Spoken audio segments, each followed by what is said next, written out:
Првиот вице-премиер Артан Груби бара раскинување на договорот со кинеската компанија Синохидро, задолжена за автопатот Кичево-Охрид, кој се гради 10 години за сума од фантастични 600 милиони евра. И не само што нема да биде готов до крајот на годинава, како што беше предидено, не е пуштен во употреба нити 1 метар асфалт на делницата од 40 километри. И сега дали е изведувачот, дали е проектантот, дали е надзорот, тоа нека го утврди јавното обвинителство, а политичарите да размислат во декември како ќе одлучуваат, но вака не може да се продолжи. Ако треба нека се прекине, нека се даде на луѓе кои што знаат да го направат патот и нека се изградат автопатиштата.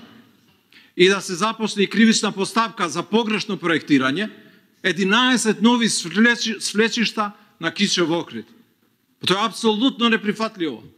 Груби зборуваше за намерни грешки во проектирањето и бесконечно одолговлекување на проектите, а случајно или не испушти да го спомне конзорциумот Бехтел и ЕНК.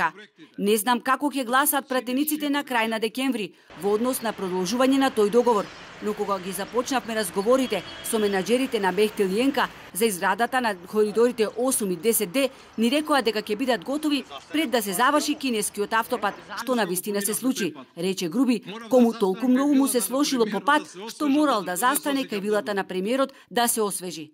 Премиерот пак не сакаше да каже дали и нему, како и на Груби, му се испревртеле цревата на патот кон Охрид и зошто се чекаше првата конференција за патна инфраструктура за да се отворат картите.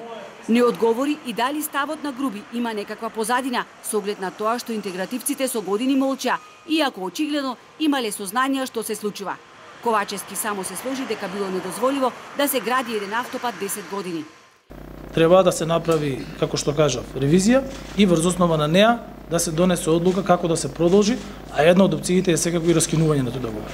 Иако беше најавена изјава на министерот за транспорт и врски Бочварски, кој рамо до рамо со Груби меѓу себе се смешка, додека Ковачевски даваше изјава.